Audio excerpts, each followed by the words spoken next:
What's up, you guys? It's Graham here. So as most of you probably know, I don't have a life because I'm constantly sitting here reading and replying to all the comments. And it's a good thing I do that because anytime I see a recurring question or any sort of comment that just gets liked all the way up to the very top of the video, chances are I will make a video answering it. And no joke, I easily got a few hundred comments on my previous video going over my income breakdown about how much money I pay in taxes. So of course, I'm going to break it down for you guys and share with you exactly how much I pay in taxes.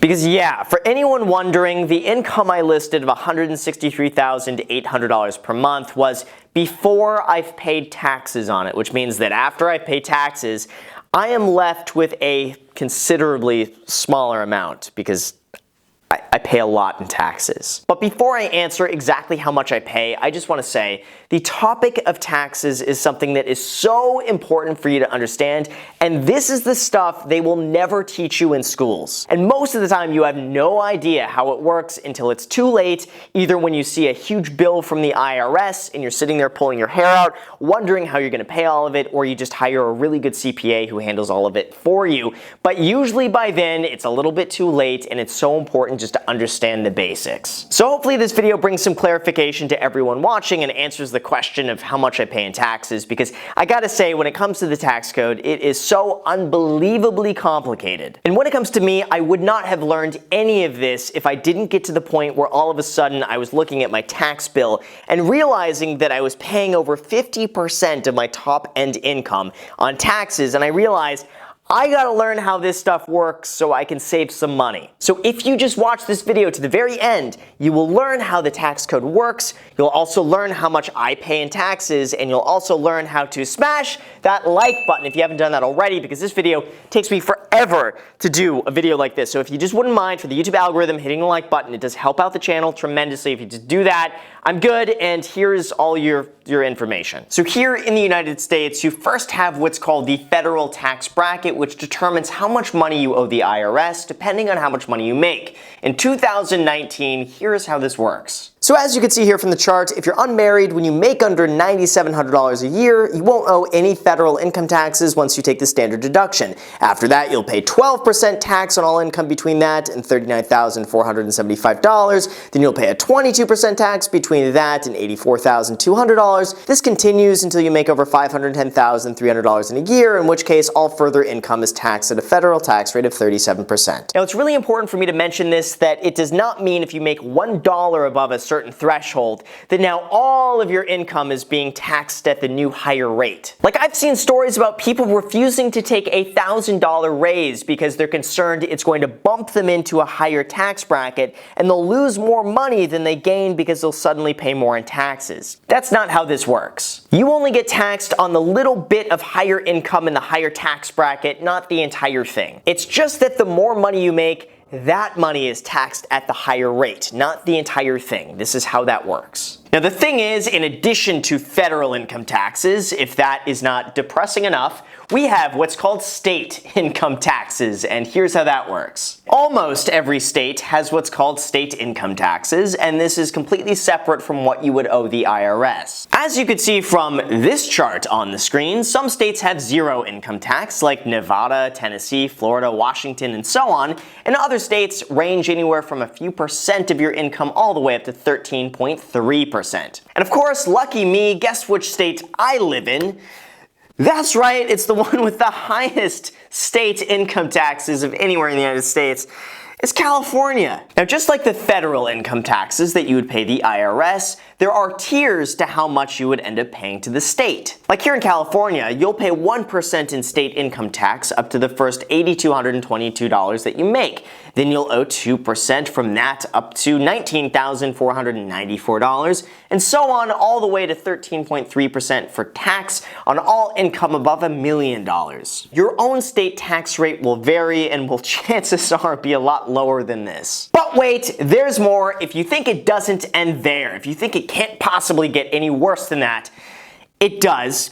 Because the majority of the income that I make is considered self-employment income, which is subject to self-employment taxes, which here in the United States is 15.3%. This covers both Social Security and Medicare taxes. Now here's how that works. If you work for a company as a W-2 employee, that company is responsible for paying 7.65% of those taxes, and then you are responsible for paying the other half of those taxes. But the thing is, if you're self-employed, then you are responsible for paying all of those taxes because you act as both your employer and your employee. So that means if I had $1 million worth of net self-employment income, I would basically pay a lot in taxes. To start, I would owe the IRS $330,474 in federal income tax. I would then owe the state of California $107,680 in state income tax. But of course, we're not done yet. I would then owe an additional $153,000 in Social Security and Medicare taxes. That means in this hypothetical scenario, if I had $1 million of net self-employment income,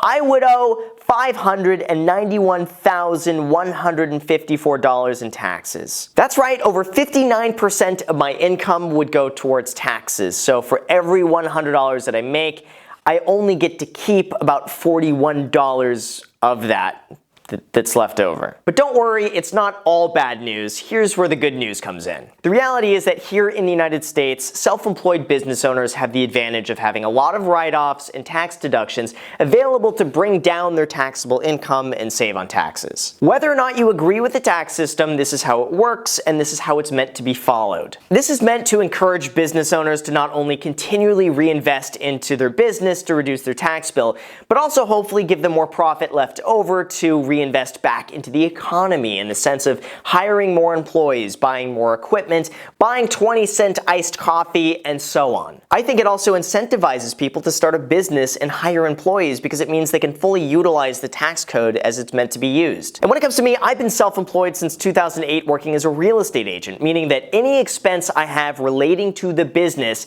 is considered a business expense and therefore a tax write-off. Like if I go and lease an office space to work from, that is a tax write-off. If I go and lease a $5,000 a month Lamborghini to drive clients around in style from house to house, that is a tax write-off. Same thing applies to also making YouTube videos. If I go and purchase new camera equipment or lighting equipment or new sound equipment, all of that is a business expense and is considered a tax write-off. Or even if I go and get an office space to make YouTube videos from, that is considered an expense of the business and therefore I will owe less in taxes. And the reality when it comes to this is that the more money you end up making, the more valuable the tax write-offs become because you're reducing that income from your top tax bracket. So if someone is making $1 million a year and writing off $100,000 as a business expense, that money is worth a lot more money back than from someone earning $150,000 a year. That's exactly how it works for me. I'm in a very high tax bracket, so when I do have a tax write-off, it's reduced a lot further than from someone who's earning less money. Here's an example of how this works, and I'll throw this up on the screen right now. If someone is self-employed making $600,000 a year, their top income bracket would pay 37% in federal income tax,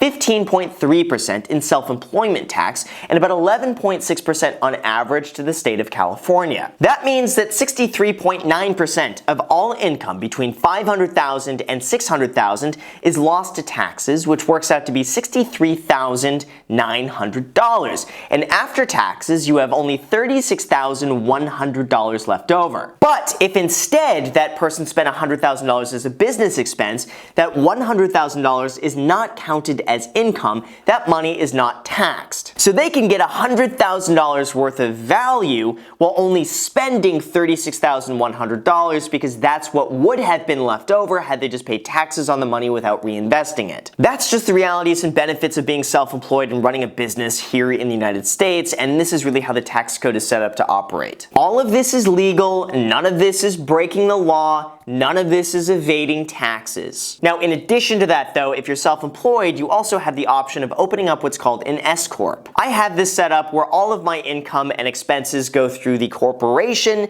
and then to me separately as an employee of that corporation. Now, without getting too complicated here, the way this works is that I take a salary from my S corporation, and then what's remaining in the S corporation after all of my tax write-offs is given to me as what's called a distribution. Now, the thing is, when you take a distribution distribution from an S corporation, that distribution that you get is not subject to Social Security and Medicare taxes, meaning I could save about 15.3% on taxes by doing that. But still, whatever money you do take out from that S corporation is still taxed at your normal federal income tax rate. Now, I do realize that this topic is way beyond any other video I've made in terms of nuances and complexity, but I will just say this. I make sure to hire the best CPA who handles everything for me. I basically know enough about this to run my own calculations and kind of figure out which might potentially be the best route to take. And then I pay someone thousands of dollars every single year to make sure everything is done correctly.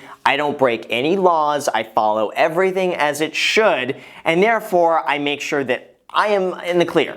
I want to always stay above board and make sure I am doing everything to a T exactly as I need to. So really, in terms of how much money I would owe in taxes, it really just depends on what my gross income is at the end of the year, and then how much of that I choose to reinvest back into the business as a write-off. Like at a certain point in my tax bracket, it just makes sense to continually reinvest back into the business in terms of better equipment, maybe a better YouTube studio, and other things that will improve the channel in such a way that also lowers my tax liability. But of course, to answer everyone's question, how much will I pay in taxes if, let's just say, I make hypothetically $1.6 million worth of gross income in 2019? Well, the thing is, if I run this through my S corporation with no tax write-offs whatsoever, I would first start by paying about $565,000 towards federal income taxes. In addition to that, I would probably also have about $187,000 that I would owe for state income taxes, and then roughly, I'm guessing around another $18,000 in Social Security and Medicare taxes. That means if I don't write off anything for the business, I would owe about $770,000 in total taxes in 2019,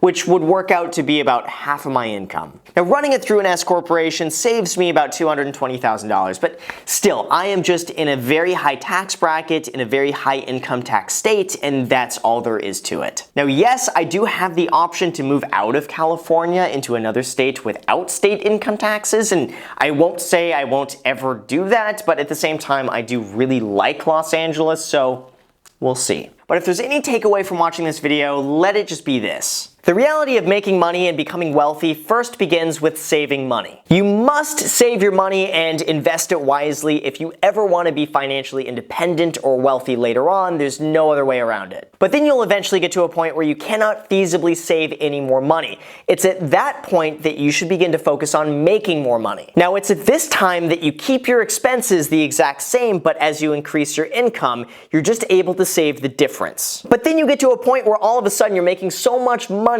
that all of a sudden tax reduction has a better impact than making more money or also saving more money. In fact, the more money you make, the more time you should be spending on tax prevention than you should making more money, because that's going to be your highest ROI. This is exactly why Grant Cardone went and bought a Gulfstream 550 jet. It's also why you see many multimillionaires buying 6,000-pound cars like the Rolls-Royce Cullinan or like the Tesla Model X to take advantage of what's called the Section 179 deduction.